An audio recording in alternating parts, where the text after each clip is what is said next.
Walking alone is a way to ease your mind. But what would you do about those shadows that lurk behind? Don't be afraid of the dark, for this is Tales from Around the Campfire. What is going on, everyone? Welcome back to episode, what is this, 10? Oh my goodness. Episode 10 of Tales from Around the Campfire. That was like this close of calling it the After Dark podcast, but we already established that. Tales from Around the Campfire, welcome back. Episode 10. You know, this only means that we only have 5 more episodes till the series ends. Or the season, my bad. Yeah, it's been fun. You know, so far it's been fun. I've been reading a lot of different stories, different ghost stories, and stuff like that.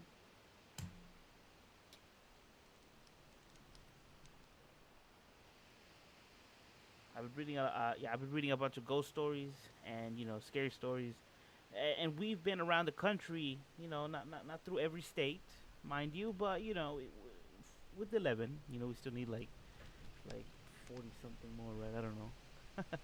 But yes, here we are. Episode 10. Hmm.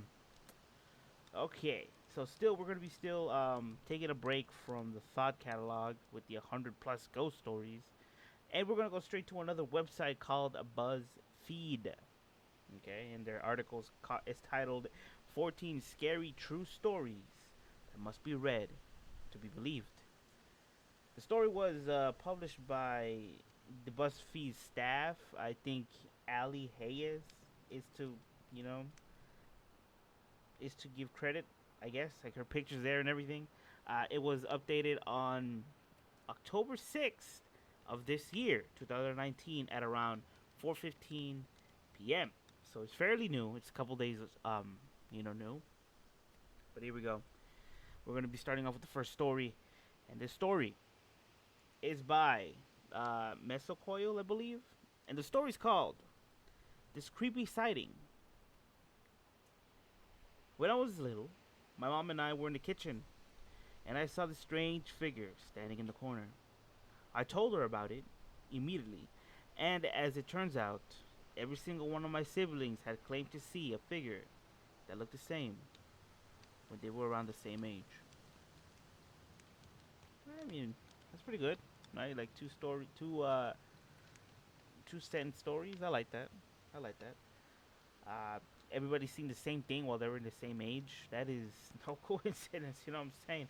And how many siblings did he had? I mean, could he be talking about cousins? You know, who knows? Who really knows? This next story is by Demon Hand Sanitizer. Okay, and the story is called "The Elvis Fan." This one's courtesy of my aunt. My father and 2 aunts lived in a house that was supposedly haunted. One night, my aunt was having a sleepover with her friends, and one of them bought a Ouija board. They ended up communicating with a spirit named Rosalie. They asked where she was, and she said, "On your lap." Then, the nightgown my aunt was wearing puffed downwards into her lap as if somebody was sitting on her. They started to freak out. Then the spirit wrote out, "Put on channel 78. I like Elvis." And of course, my aunt and her friends shocked. One of the Elvis shows was on that exact same channel. She has not touched a Ouija board ever since. Not a lot of people believe in the Ouija board. You know, I believe in it. Don't play it in my house. Don't play it near my house. Like you gotta go like a couple cities away from my house if you want to play it. Play it at your own risk. Uh, and don't come to me and say, "Hey, Chiaki, the Ouija board is coming at me." I'll be like, "Homie, you're on your own. Can't help you there." No, it ain't for me. This next one is by Colgate Total 87. Look at that, keeping our teeth shiny, my shiny teeth and me, and telling us a little story. And the story is called "This Ghostly Relative." While my mom was searching deep into our family history, we found out that we're distantly related to one of the most famous ghosts in Denmark, who's known as the White Lady of Dragsholm Slot. I do apologize if I butcher that name. The legend goes that she has a nobleman daughter who fell in love with the stable boy and got pregnant. For this, her father bricked her up inside the wall, alive, and now she haunts the property. Her full name was Celestine Marianne de Bayonne Gilden Denstirine. I have no idea how to pronounce all that, and once again I do apologize.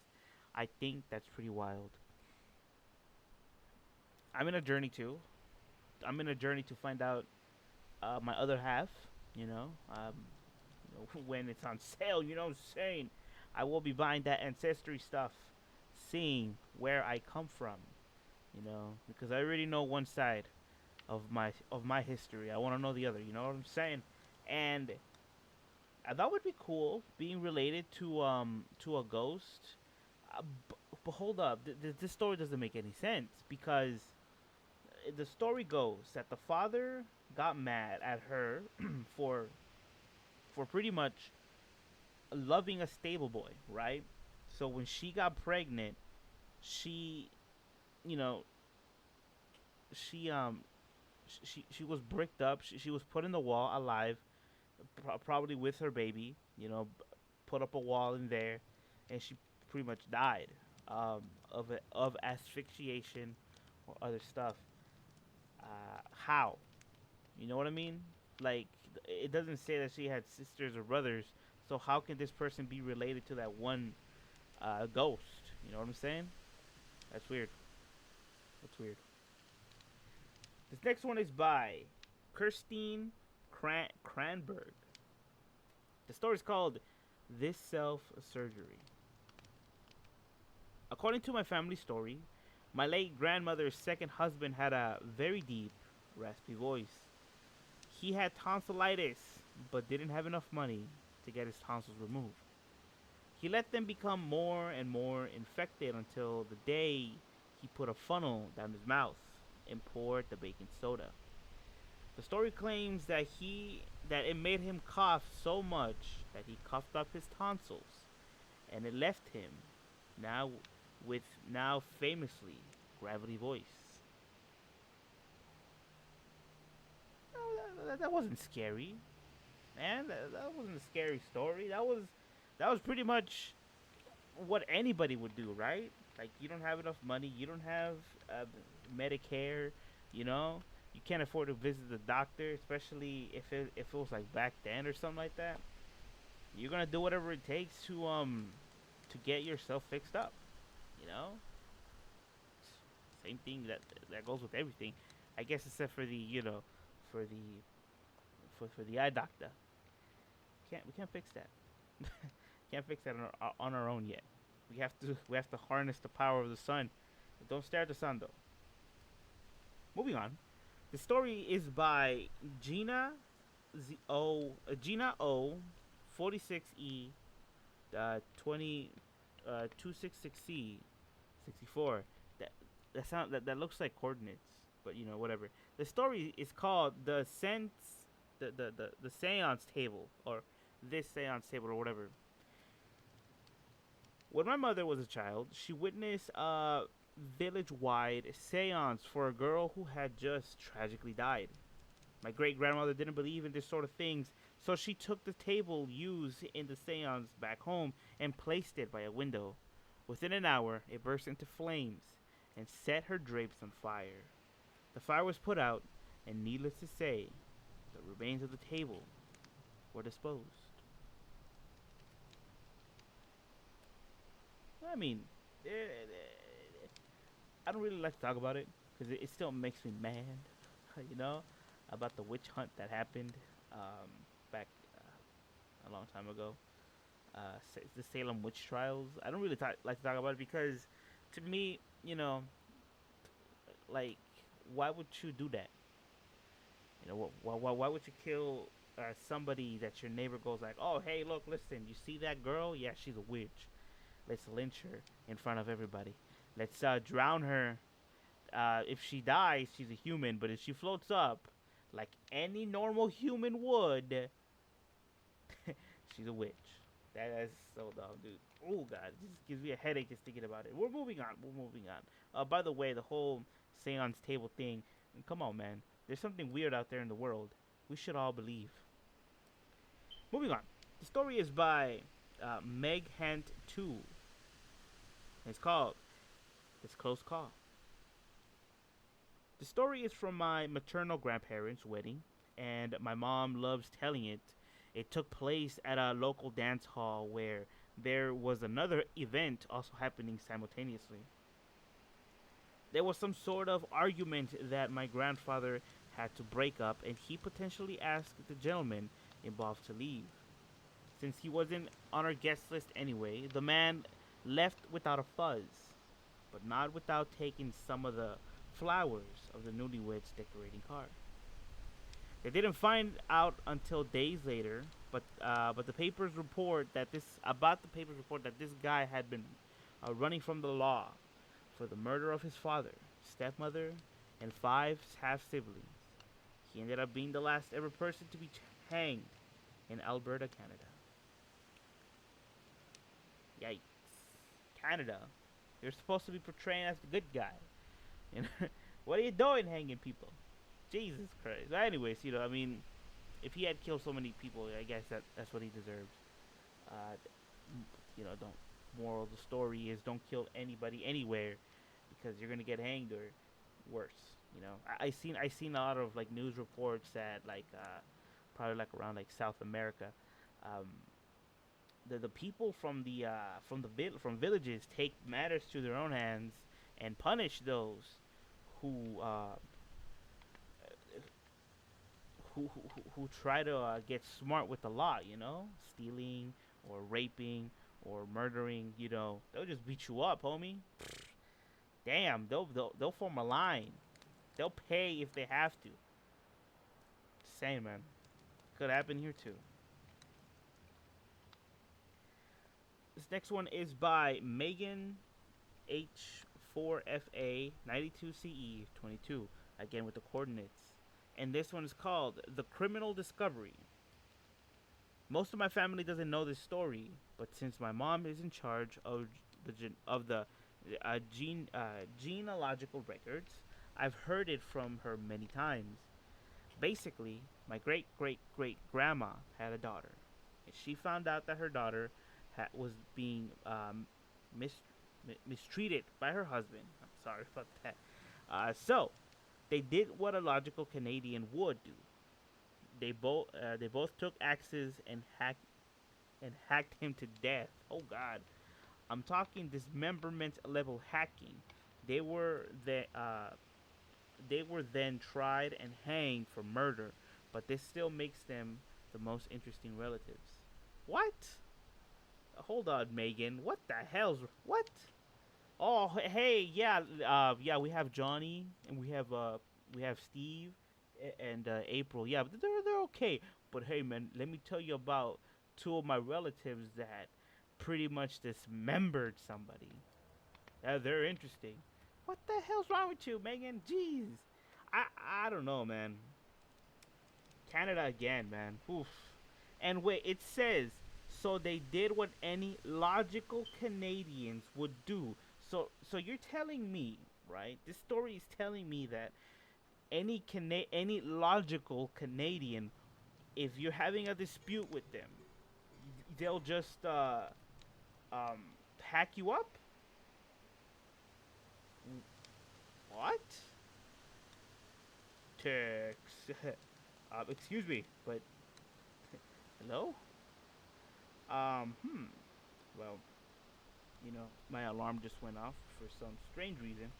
We're not gonna talk about that, and we're gonna leave Canada alone, because I don't know. Hopefully, you're not the logical Canadian that would hack people up just because you say that, crossing the street is the wrong way. I don't know. Listen, forget about that. So, I want to take this time, by the way, to properly say thank you, guys, for coming to the stories. You know, thank you guys for coming to the campfire. It really does mean a lot to me. Um, if you guys have any stories that you guys want to share or tell me, do hit me up on my Twitter and tell me there. Uh, it's I'm trying to think while I'm looking for my Twitter. Dang it.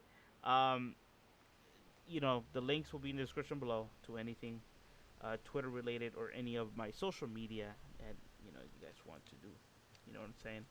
Um, but yeah, I have that. If you have any stories, also comment. I put them in the comment down below, and I'll read them and I'll give credit where credit is due. Of course,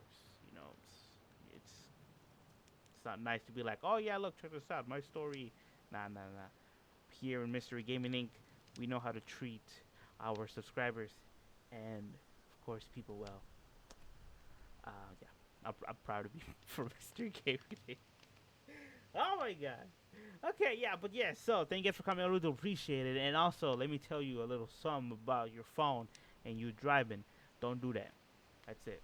Simple as that. Don't drive and text. Don't drive and call. Don't drive and play Candy Crush. Don't drive and what's another popular phone game that a lot of people play these days? I don't know. Just don't do anything.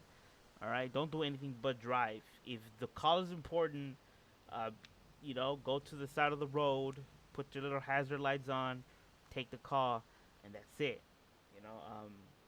But don't be like, oh, I got this. I could put my phone in my shoulder and be all lopsided and have my hands all over the place. Don't do that.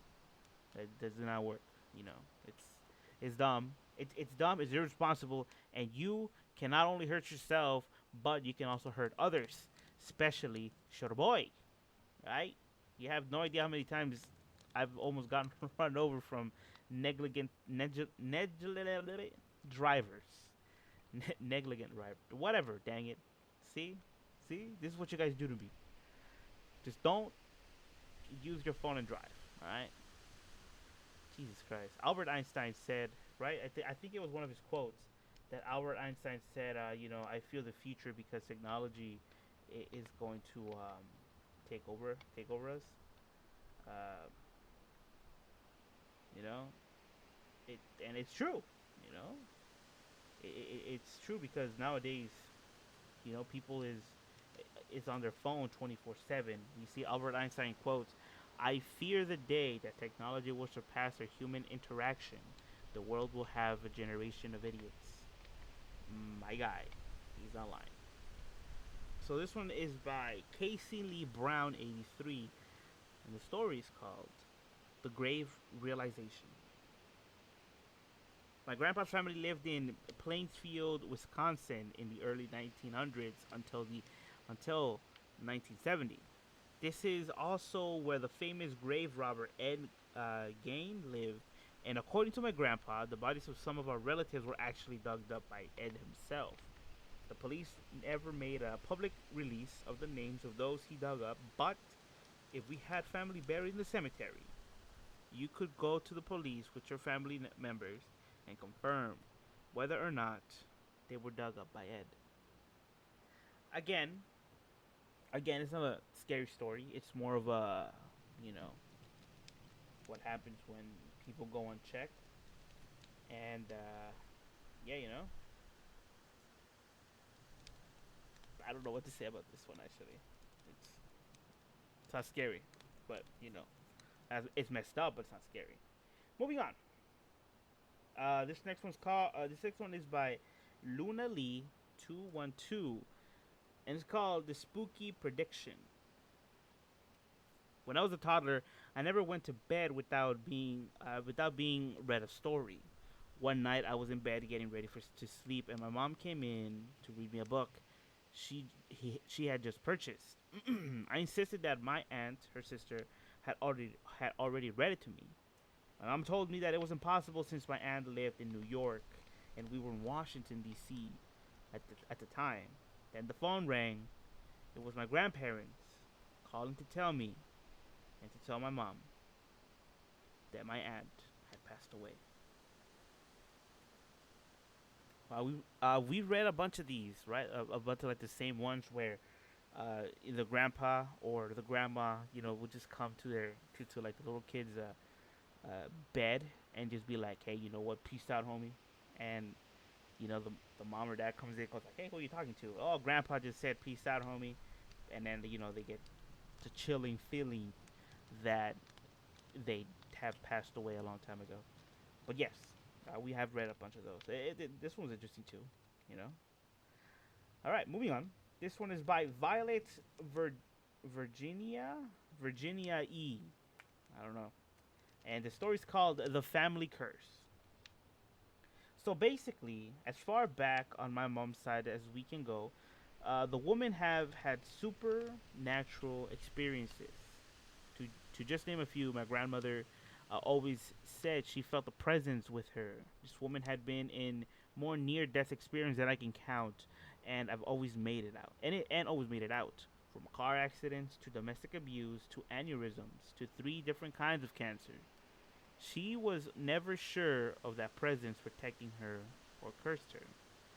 My mom also had a presence that played tricks on her. When she had the oldest brother, she moved into a house that was turned into an apartment building. She lived on the ground floor with access to the basement.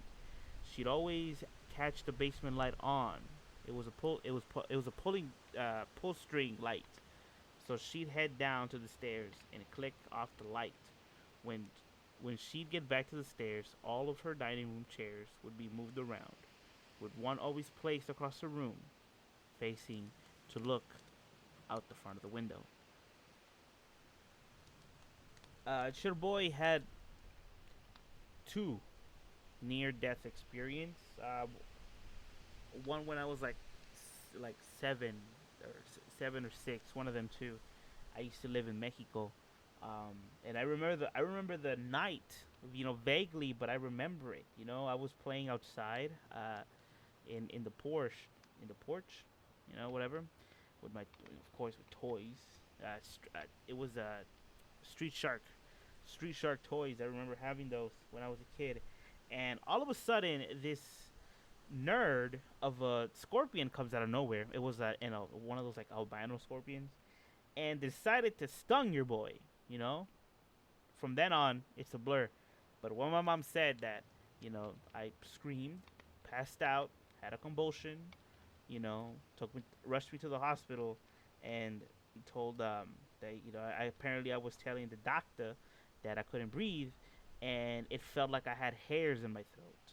After that, I don't remember anything, and apparently, your boy lived because I'm here telling you stories.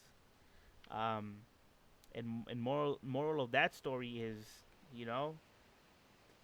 wear like steel toe shoes when you're outside playing. Jesus Christ. I can't remember the feeling, but I do remember that night. That's weird. I mean, not that weird, but because I was a kid, but it must have put a lot of stress into my mom, and the doctor, of course, because you don't want to. You don't want to be how can I put it? You don't want to be the doctor that says, hey, I couldn't save your kid, but also here's another theory. What if I did die? What if that scorpion actually did took me out? And I'm a different person remembering that person's memory. You know what I mean? That's pretty weird. Another near-death experience that I had was when I was, this was like years later. I was skating with my friends, right? And we were taking one of them. Oh, actually, friends back then. We were taking one of them home, and he lived like around like probably like 5 or 6 blocks away from both of us because one of them used to live right in front of my house. So we took him home, or we were taking him home, and I remember this correctly again.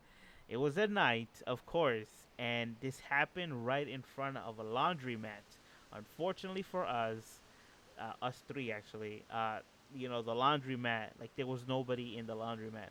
Now, what happened is that this guy All of a sudden, comes out of nowhere, puts a gun on the side, like on my side, like finger on the trigger, and the and already, you know, loaded and ready to go.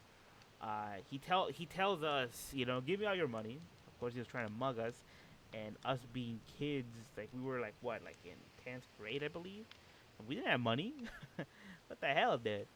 The other two were scared. They went pale, and Sharboy didn't process the situation because was like, hey, whatever. If I die, peace out, world. I'm done. Um, but eventually he backed off. He backed off. Looked around, put the gun back in his um, belt, and took off in a white Chevrolet van. I remember that. We did call the cops. We did report the no, not the van. I mean, it was a truck. We did call the cops. We did tell them, all that we knew. The other two were scared out of their pants. But me, I was like, it happened. It happened. Now again, what if I did die that night? What if he actually pulled a trigger and Sherboy died, and I'm somebody else that just remembers those memories? You know. All right, so you guys heard two of my stories. We're not gonna move on. We're not gonna go any more further than that for today, of course. And we're gonna go straight to the other story by Susan Nell 46F 36ED04. Again with the coordinates or the what is that color, like the color scheme. And this story is called The Haunted House, or This Haunted House. My mom grew up in a small house with her parents and four brothers. Every night, for years, a car would pull up outside and men would come inside the house. But my mom was the only one who saw them.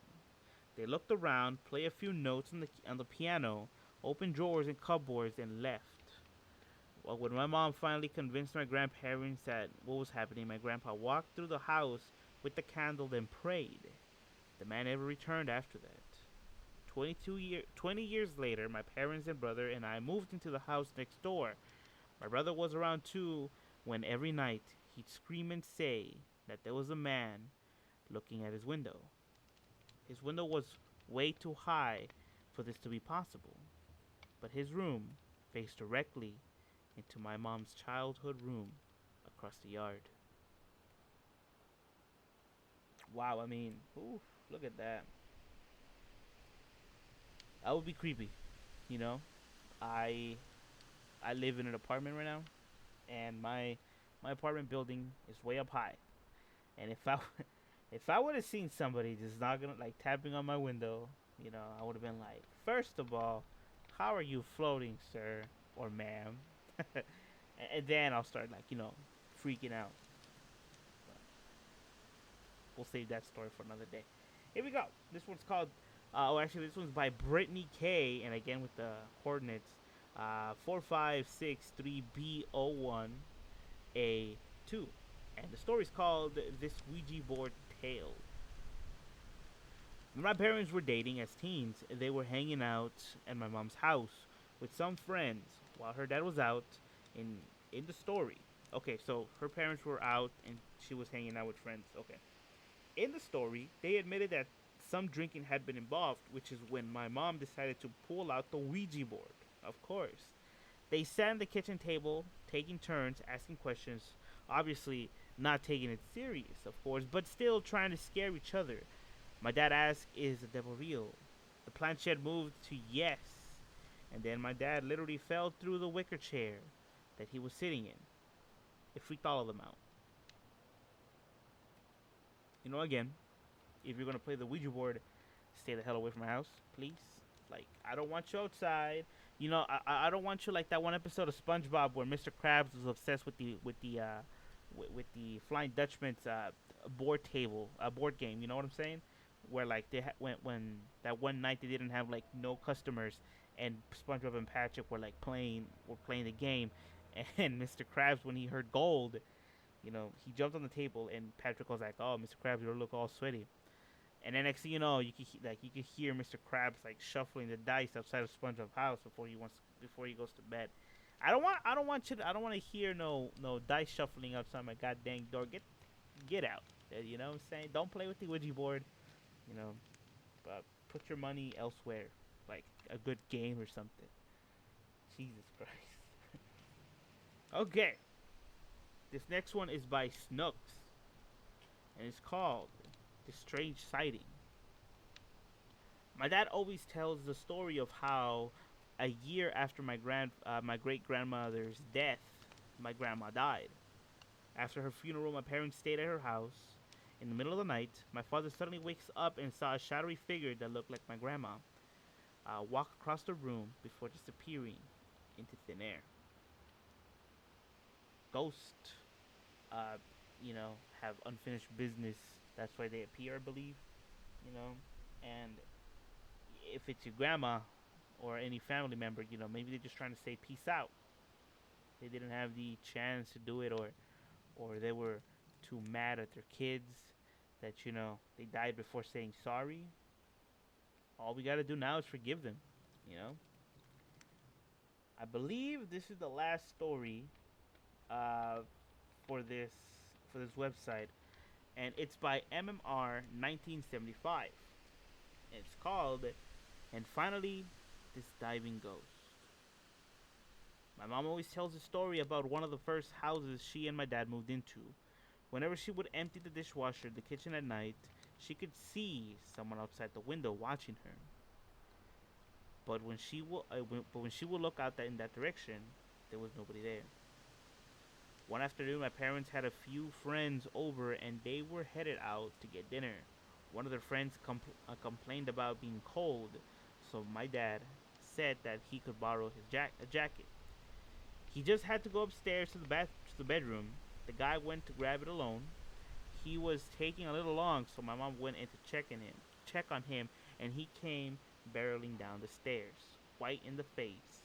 When my mom asked if he was okay, he said that after grabbing the jacket, he went into the hallway and saw a man at the end of the hallway, dressed in old diving gear, with a metal helmet and boots.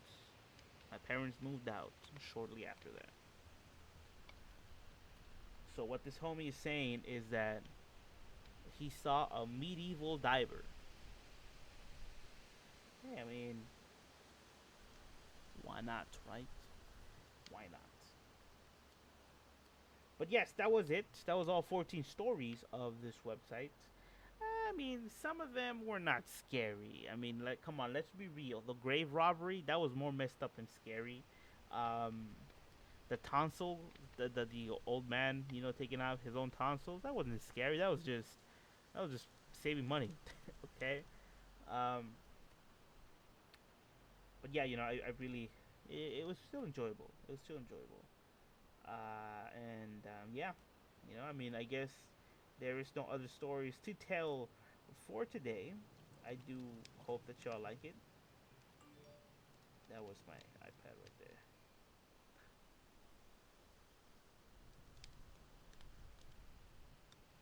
All right, but yes, I really do hope you like the stories that were read in the website BuzzFeed. You know, I don't really think BuzzFeed is a really reliable source to get scary stories, but we came across it and we read the story, so you guys won't. Um, but yeah, let me know what you think about it. Leave a comment down below, and also, like I said, if you guys have any stories that you guys want to share, hit me up on my Twitter. Um, you know, the link will be in the descriptions. Instagram, I am a digital artist, and I do post every Wednesday and Saturday from 8 to 9 a.m. And I keep forgetting, right? It's been 9 episodes, and I keep forgetting that it's Inktober, and I am posting every day throughout uh, this month, right? Every day is a new drawing, and it's of course on paper and pen.